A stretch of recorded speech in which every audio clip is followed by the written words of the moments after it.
नमस्कार दोस्तों, स्वागत है आप सबका भद्रा आईएएस अकेडमी में। आज का डेट है 24 October 2022 and a very happy Diwali to one and all from the whole team of Bhadra IAS academy. चलिए आगे बढ़ते हैं। आगे बढ़ने से पहले let me tell you that इस पूरे पीडीएफ लिंक जो है नीचे डिस्क्रिप्शन सेशन में लगा दिया जाएगा डाउनलोड करने का। आप वहाँ से डायरेक्टली जाकर इस पर डाउनलोड भी कर सकते हैं।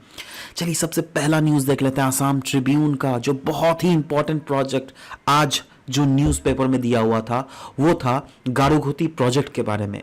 नाउ न्यूज़ किस लिए था? क्योंकि फ्लड्स के कारण बहुत सारे क्रॉप्स को डैमेज हो गए हैं और ये क्रॉप्स वैसे क्रॉप्स थे जो क्या गारुघोती प्रोजेक्ट के अंडर असम में प्लांट किए गए थे। तो सवाल होता है, गारुघोती प्रोजेक्ट है क्या? यह एक ड्रीम प्रोजेक्ट है असम गवर्नमेंट का, जिसको बोला जाता है multipurpose agricultural project as well. Right now क्या फायदा है? देखो, पहली बात तो नाम से कहीं ना कहीं आपको इनडायरेक्टली एक तो चीज पता चल रहा है दैट हाँ एग्रीकल्चर प्रोजेक्ट है, मतलब हाँ एग्रीकल्चर डाइवर्सिफाइड क्रॉप्स को उगाया जाएगा। जी हाँ, बिल्कुल वो तो सही है, बट साथ ही साथ असम के जो यूथ को है ना उनको नज किया जाएगा दैट देखो भाई, जो भी इंडिजिनस पीपल है, आप ही लोग तो असम के यूथ हो, आप ही लोग तो यहाँ इस देश के एक्चुअली सपूत हो इस रीजन के, राइट? सो क्यों ना एग्रीकल्चरल एक्टिविटीज में आप ही अपने आप को एंगेज करो, क्योंकि बाद में बाहर से लोग आते हैं, एंगेज होते हैं, फिर आप 10 साल 15 साल 20 साल 50 साल बाद आप ही बोलोगे दैट अरे भाई बाहर से इन्फिल्ट्रेटर्स आसाम में आ गए, इनको भगाओ, है ना? तो इससे ये सब जैसे इश्यूज क्रिएट ही ना हो, तो कहीं ना असम के यूथ को नज किया जाएगा that देखो this is your land, you should protect it, right? And you should make sure that in future it is not being encroached by illegal settlers like what is being done from the region of Bangladesh, है ना? So Assam government इस गारुघोती project एक dream project है Assam government का, पहले ही बता देता हूँ, राइट? और इसके तहत एक मेन एम यह भी था दैट असम को गुजरात और पंजाब के तरह जैसे डेयरी और एग्रीकल्चर सेक्टर में वो लोग कितना आगे हैं, है ना, वैसे ही आने वाले समय में हम असम को आगे करेंगे, जिससे as region as a whole पूरा नॉर्थ ईस्ट रीजन 7 सिस्टर्स में तो असम से एग्रीकल्चर एंड डेयरी प्रोजेक्ट जाए ही, साथ ही साथ different other part of India में भी जिससे सर्कुलेट किया जा सके असम से, राइट? आगे बढ़ते हैं। नेक्स्ट असम ट्रिब्यून का ये अगेन न्यूज़ है, बटरफ्लाई फेस्ट के बारे में न्यूज़ था। ये बहुत दिन पहले हम लोगों ने डिस्कस किया था if I am not wrong. Butterfly fest Raimona national park में सेलिब्रेट किया जा रहा है। नाउ आपको पता है असम में कितने सारे नेशनल पार्क हैं? देखिए, मेजर जो 7 नेशनल पार्क्स है उसमें आते हैं Raimona national park, Manas national park, Orang national park, Nameri, Kaziranga, Dibru Saikhowa और दिहिंग पटकाई। मैं आपसे जो एक रिक्वेस्ट करूंगा ना, वो आप जरूर से करूंगा दैट आप ईस्ट से लेकर वेस्ट या फिर वेस्ट से लेकर ईस्ट में इनका सीक्वेंस जरूर से याद कर लीजिएगा, ठीक है? क्योंकि देखो नॉर्थ से लेकर साउथ में तो शायद ही आपको पूछे, देखो ना Raimona, Manas, Orang almost, Kaziranga almost same latitude में लाई कर रहा है, right? So it is not possible, but हाँ लॉन्गिट्यूडनल आपको वेरिएशंस पूछ सकता है दैट बताओ भाई सबसे वेस्ट में कौन सा है ना, वेस्ट से ईस्ट या फिर ईस्ट से वेस्ट में बताओ, आप अरेंज करो वेरियस नेशनल पार्क्स इन असम, ठीक है? So make sure you do it, alright? So butterfly fest, जैसे कि मैंने बोला, butterfly fest Raimona national park में सेलिब्रेट किया गया था, जिसमें इस फील्ड से रिलेटेड वेरियस स्पेशलिस्ट अलग अलग रीजन से रायमोना नेशनल पार्क में प्रेजेंट थे, जैसे सिक्किम से, Arunachal Pradesh, West Bengal, Maharashtra, Tamil Nadu, as well as neighbouring country Bhutan as well. जी हाँ, अब सवाल होता है दैट ये बटरफ्लाई फेस्ट किया क्यों गया था? देखो आने वाले समय में आपको पता है that region as a whole को हमें डेवलप करना है, राइट? तो डेवलप के अलग अलग एवेन्यूज हमें खोजने पड़ेंगे। एक एवेन्यू है उसका टूरिज्म, राइट? अब अगर आप कोई भी रीजन को बटरफ्लाई पार्क घोषित कर दो तो लोग वहां पे जाएंगे बटरफ्लाईज को देखने के लिए, तो क्या हम ये इको टूरिज्म के अंडर काउंट कर सकते हैं? एब्सोल्युटली काउंट किया जा सकता है, right? So this can be act as a folder point for you whenever there is any question that comes in front of you in related to tourism and all, right? समझ रहे हो बात? चलो आगे बढ़ते हैं। अग्नि प्राइम, क्या है ये अग्नि प्राइम? यह एक इंडिया का पहला one of the indigenously developed नया generation middle range ballistic missile है अग्नि प्राइम, जो क्या उड़ीसा के कोस्ट में रिसेंटली टेस्ट फायर भी किया गया था। जिसका ऑपरेशनल रेंज 1000 से 2000 किलोमीटर है। इसको लॉन्च किया गया था डीआरडीओ के द्वारा, और ये जो अग्नि 3 मिसाइल है ना, उससे भी 50% लेस इसका वेट है। In fact it is a 6th missile in Agni missile series of ballistic missile, and ये पहला डिक्लेयर्ड मल्टीपल इंडिपेंडेंट टारगेटेबल रिटर्नरी व्हीकल है, MIRV मिसाइल व्हीकल है, जो क्या इंडियन मिसाइल आर्सेनल में रिसेंटली इंक्लूड किया गया है। नेक्स्ट न्यूज द हिंदू का न्यूज है यहाँ पर, ग्रेट इंडियन बस्टर्ड को रिलेटेड। नाउ क्यों न्यूज में है, क्योंकि रिसेंटली ग्रेट इंडियन बस्टर्ड को पाकिस्तान के चोलिस्तान रीजन डेजर्ट में फाइंड आउट किया गया, और स्पेकुलेट किया जा रहा है दैट ये पाकिस्तान में इंडिया से ही उड़ के गए होंगे। हाँ, पाकिस्तान से इंडिया या फिर इंडिया से पाकिस्तान कोई इंसान तो बिना वीजा उसके आ नहीं सकता, बट हाँ इस टाइप के बर्ड्स को लेकिन ऐसा कोई वीजा नहीं लगता, ये लोग आराम से इधर से उधर, उधर से इधर आ सकते हैं। ठीक है, so in India bustard, great Indian bustard किस किस रीजन में रेस्ट्रिक्टेड है? आंध्र प्रदेश, गुजरात, कर्नाटक, महाराष्ट्र, मध्य प्रदेश, राजस्थान, इन रीजन्स में आपको यह मिलेगा। इनफैक्ट राजस्थान का जो है ना ग्रेट इंडियन बस्टर्ड, यह एक स्टेट बर्ड भी है। देखो ये सब रीजन है, राजस्थान, गुजरात, मध्य प्रदेश, महाराष्ट्र, कर्नाटक, आंध्र में। ठीक है, तो इन रीजन्स में वैसे तो ये पाए जाते हैं रेंज में, बट हाँ जैसा कि मैं पहले बोला, राजस्थान का यह स्टेट बर्ड भी है, which you need to remember.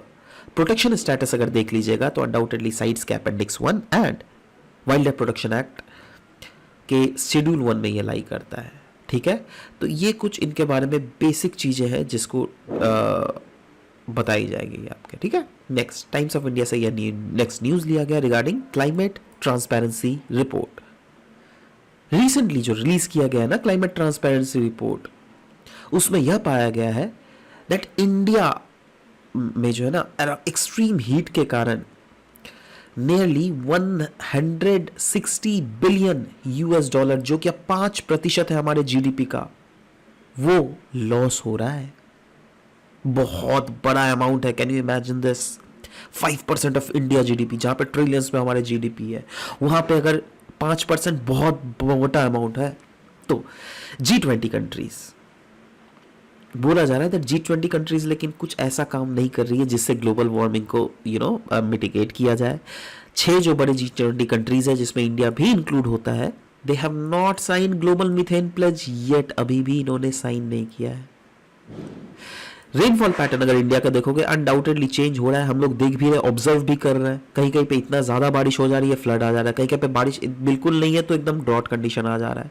तो इससे क्या क्या एक्टिविटीज हार्म होंगी? हमारी प्राइमरी इकोनॉमिक एक्टिविटीज जैसे एग्रीकल्चर, जैसे फॉरेस्ट्री, जैसे फिशरीज, है ना, बिल्कुल हो रही है। और यह भी बोला गया है इस रिपोर्ट में दैट अर्थ का जो ग्लोबल सरफेस टेम्परेचर है ना, वो ऑलरेडी इंक्रीज हो चुका है by 1 degree centigrade compare to the average of 180 से 1900 वाला समय का। नेक्स्ट एक फंड के बारे में डिस्कस किया गया है जिसका नाम है प्राइस स्टेबलाइजेशन फंड, जिसको 2014-15 में सेटअप किया गया था, और इसका मेन एम यही था दैट एक्सट्रीम प्राइस वोलेटिलिटीज जो होती है ना पल्सेस, ऑनियन, पोटैटोज में, उस पे कैसे काबू किया जाएगा बाय मेंटेनिंग ए स्ट्रेटेजिक बफर। तो पल्सेस की बात करें, ऑनियन की बात करें, पोटैटो की बात करें, तो ये की चीजों को ना डायरेक्टली फार्मर्स के द्वारा फार्मर से ही प्रोक्योर कर लिया जाता है, या फिर फार्मर ऑर्गेनाइजेशंस के थ्रू प्रोक्योर कर दिया जाता है, और इनको कस्टमर्स को दिया जाता है at an affordable price. In fact ये जो प्राइस स्टेबलाइजेशन फंड है, यह प्रोवाइड करता है interest free loans to the state government या फिर union territories as well as central agencies, जिससे प्रोक्योर और डिस्ट्रीब्यूट किया जा सके इन कमोडिटीज को। यह है under the department of consumer act, जो क्या ministry of consumer affairs, food and public distribution के अंडर लाई करता है। तो जो दारोमदार है डिपार्टमेंट ऑफ कंज्यूमर अफेयर्स को ही ये सब फेस करना पड़ता है। ठीक है, आगे बढ़ते हैं। टाइम्स ऑफ इंडिया का यह न्यूज है regarding financial action task force.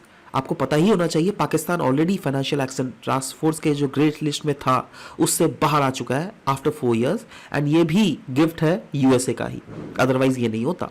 Financial action task force 1989 में स्टैब्लिश किया गया, ये एक इंटर गवर्नमेंटल बॉडी है जो क्या पॉलिसी मेकिंग बॉडी भी है। नाउ क्या ये काम करती है? देखो पहले तो इसका जो काम दिया गया था ना वो था दैट मनी लॉन्ड्रिंग को कॉम्बैट करने के लिए वेरियस रिपोर्ट्स, वेरियस डेटास को एग्जामिन और वेरियस मेजर्स को डेवलप करना। बट बाद में जो है ना, इसके मैंडेट को और भी एक्सपैंड किया गया है। सिर्फ मनी लॉन्ड्रिंग ही नहीं बल्कि टेररिस्ट फाइनेंसिंग और मनी लॉन्ड्रिंग तो पहले से था ही, इसको दोनों को कॉम्बैट करना है। और आपको तो पता ही है Pakistan is the hub of terrorist, ठीक है। तो यहां पर जो है ना ये सब एक्टिविटीज होती है, तो इसीलिए ये FATF में था। बट अगेन यूएसए के सहारे के कारण FATF के लिस्ट से वो बाहर आ चुका है। नेक्स्ट एक टैक्टिस के बारे में बात की गई है जिसका नाम है scorched earth tactics. What is this scorched earth tactics? देखो, रशिया को एलिजेट किया गया है दैट देखो भाई, आप जो यूक्रेन में अभी हमला कर रहे हो ना, उसमें आप इस टैक्टिस का इस्तेमाल कर रहे हो ना। ये टैक्टिस है क्या भाई? देखो, ये एक ऐसा टैक्टिस है, सोचो यह है यूक्रेन, यह है रशिया, ठीक है। रशिया ने सोचो इस वाले पार्ट को कब्जाना है, ठीक है, तो रशिया ये चारों तरफ से ये पार्ट घेर लेगा। अब चारों तरफ से अगर यूक्रेन से घेर लेगा तो यूक्रेन से क्या इस पार्ट में कोई रिसोर्स लाया जा सकता है? नहीं ना। मतलब जो एनिमी का रिसोर्स है जिससे सस्टेन कर सके इस वॉरफेयर को, क्या वो आ सकता है इस रीजन में? नहीं आ सकता है। इनफैक्ट खाना पीना भी बंद हो जाता है। इससे क्या होता है दैट जो नॉर्मल लोग हैं ना वहां के, उनको हार्डशिप फेस करना पड़ता है। देखिए, वही तो चीज लिया, हार्मिंग सिविलियंस, इसी के कारण सिविलियंस का भी हार्म होता है। और ये जो टैक्टिस है स्कॉच अर्थ टैक्टिस, ये वर्ल्ड वॉर 2 में भी इस्तेमाल किया गया था और तब से 1977 का जेनेवा कन्वेंशन से इसको बैन कर दिया गया। बट अभी एलिगेशंस लग रहे हैं रशिया के ऊपर ना। ध्यान देना, मैं ये क्या बोल रहा हूं, यहां पे वर्ड जो यूज किया गया है एलिगेशंस। एलिगेशंस मतलब आरोप लगना। मैं आप पर आरोप लगा रहा हूं दैट आप चोर हो, इसका मतलब आप चोर थोड़ा ना हो।